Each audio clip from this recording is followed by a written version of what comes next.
మంత్రి MLA Harish Rao power point presentation ఇస్తున్నారు. ఒకసారి ప్రత్యక్షంగా చూద్దాం.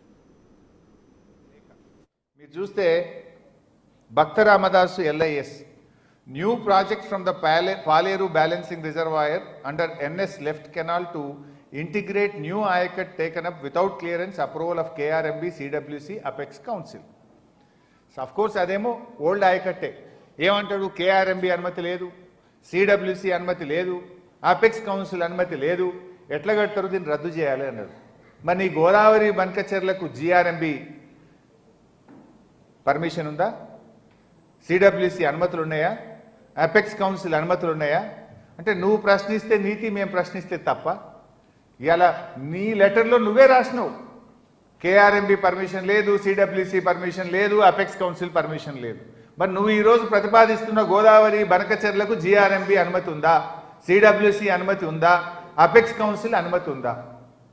ఇక్కడ మీకు ఇంకా అర్థం కావడానికి సులువుగా చెప్తాను. ఏపీ అంటే ముంగట ఉంది, of course I will explain you in the next visual. Next ఇది కాకుండా మరొక లేఖ వారు రాసింది.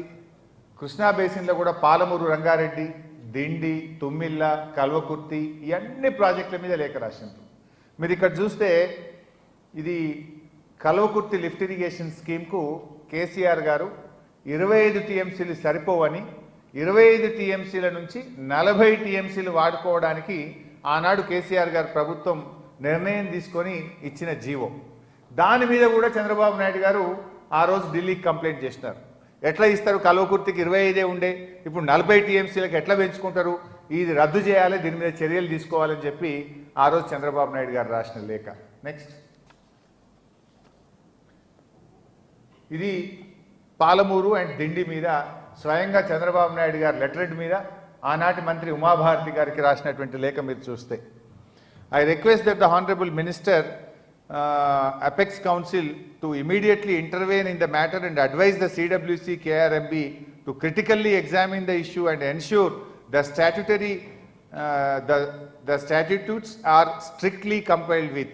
I also request that the GOTS may be directed to put on hold all works until the issue is resolved. అంటే statutory అంటే ఏంటి? KRMB అనుమతి, CWC అనుమతి, అపెక్స్ కౌన్సిల్ అనుమతి. మరి అదే స్టాట్యుటరీ నీకు ఉండాలి కదా ఈరోజు గోదావరి బనకచెర్లకు. ఆ రోజు మీరే స్వయంగా మీ పెన్నుతోనే రాశారు ఆ రోజు చంద్రబాబు నాయుడు గారు. సేమ్ అదే మేము అడుగుతున్నాం ఈరోజు. మరి ఇదే విషయాన్ని మన ప్రభుత్వం, మన రేవంత్ రెడ్డి ఎందుకు అడుగుతలేడు? ఈ రాష్ట్ర ముఖ్యమంత్రి ఎందుకు పెదవులు మూసుకుంటున్నాడు? మరి ఆ రోజు ఆనాడు మన ప్రాజెక్టులను అంత ఓపెన్గా బహిరంగంగా అనుమతి వచ్చిన కాళేశ్వరంను ఆపమంటాడు, పాలమూరును ఆపమంటాడు, దత్తత తీసుకున్న పాలమూరు జిల్లాలో కడుతున్న పాలమూరు ప్రాజెక్టును ఆపమంటాడు. మరి ఈరోజు అక్రమంగా కట్టేటువంటి ఈ గోదావరి బనకచెర్ల విషయంలో తెలంగాణ ప్రభుత్వం ఎందుకు మౌనం వహిస్తున్నది? ఎందుకు గొంతు పెగలడం లేదు? ఈ రాష్ట్ర ప్రయోజనాలకు తీవ్రంగా భంగం కలిగే ప్రయత్నం జరుగుతుంటే కూడా మన ప్రభుత్వం ఏమో మాట్లాడినటువంటి పరిస్థితి. నెక్స్ట్ ఇది తుమ్మిళ్ళ లిఫ్ట్. ఇది కూడా వాస్తవానికి Tummilla lift it is not a new project.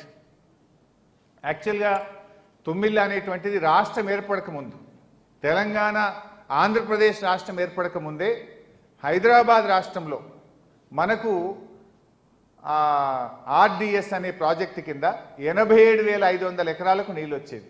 RDS ప్రాజెక్టులో మన గద్వాల, ఆలంపూర్ ప్రాంతంలో 87,500 ఎకరాలకు నీళ్ళు వచ్చేది. ఇది అప్రూవ్డ్ ప్రాజెక్టు. మనకు బచావత్ ట్రిబ్యునల్లో కూడా ఈ ప్రాజెక్టుకు నీటి కేటాయింపులు ఉన్నాయి. అయితే ఆ రోజు ఏమైంది?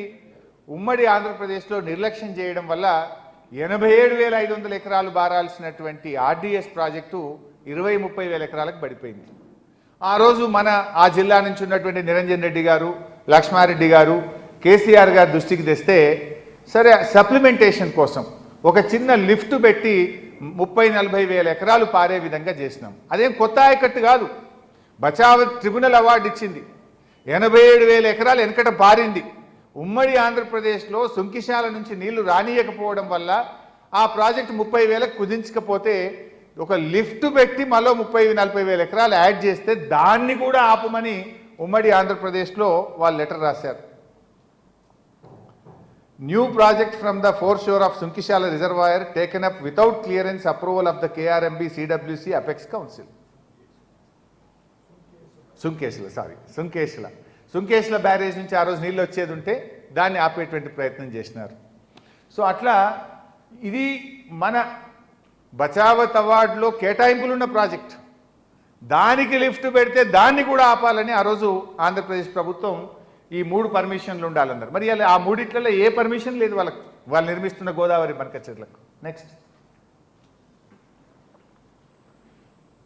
It is the point. యాక్చువల్గా ఇక్కడే నేను మీకు చెప్తా అన్నది, ఇక్కడ ఏంటంటే మనకు రాష్ట్ర విభజన జరిగేటప్పుడు పార్లమెంట్లో తెలంగాణ ఆంధ్రప్రదేశ్ విభజన బిల్లు ప్రవేశపెట్టినప్పుడు అందులో ఈ కింది లైన్ చెప్పారు, no new projects based on water resources arrived at based on appropriate dependability criteria on Godavari or Krishna rivers can be taken up by the state of Telangana or the state of Andhra Pradesh without obtaining sanction from the Apex Council on river water resources. All such proposals shall be first appraised and technically cleared by the respective board before sanction by the said Apex Council. ఈ 2 రాష్ట్రాల్లో ఏ కొత్త project చేపట్టాలన్నా appropriate board, Godavari అయితే GRMB board, కృష్ణానది మీద అయితే KRMB board ముందు అనుమతించాలి, తర్వాత సిడబ్ల్యూసి క్లియరెన్సులు రావాలి, తర్వాత అపెక్స్ కౌన్సిల్ అంటే కేంద్ర జలవనరుల శాఖ మంత్రిగా 2 రాష్ట్రాల ముఖ్యమంత్రులు సభ్యులుగా అపెక్స్ కౌన్సిల్ ఉంటుంది, అందులో క్లియర్ అయిన తర్వాతనే ఏ కొత్త ప్రాజెక్ట్ అయినా చేపట్టాలి. మరి ఈ మూడిట్లలో ఏది ఉంది? ఇప్పుడు ఇంతకాలం చంద్రబాబు నాయుడు గారు రాసిన లేఖలు చూశారు ఆ రోజు, అంటే మీ బోర్డు అనుమతి లేదు, సిడబ్ల్యూసి అనుమతి లేదు, అపెక్స్ కౌన్సిల్ అనుమతి లేదు, వీళ్ళు ఎట్లా కడతారు అని మన ప్రాజెక్టులకు అడ్డుపడ్డారు. అవన్నీ కూడా old projects, they are not new projects. మరి ఇప్పుడు Godavari Banakacherla is totally new project, they are bulldozing like anything. BJP సహకరిస్తుంది, ఆంధ్రప్రదేశ్ ఇప్పుడు ఈ నెలాఖరులో టెండర్లు పిలిచి ముందుకు పోయే ప్రయత్నం చేస్తూ ఉంది. నెక్స్ట్,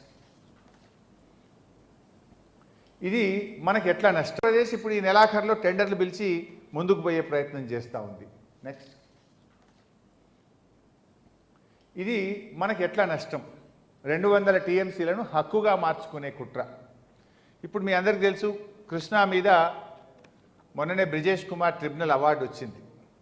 ఏ రాష్ట్రమైనా కూడా 1956 సెక్షన్ 3 కింద ఒక అవార్డు, అంటే మాకు ఈ నదీ జలాల్లో మాకు వాటా సరిగా రావడం లేదు అని కేంద్ర ప్రభుత్వానికి ఫిర్యాదు చేస్తే దాని మీద ఒక ట్రిబ్యునల్ వేస్తుంది కేంద్ర ప్రభుత్వం. వితిన్ 1 ఇయర్ వేయాలి.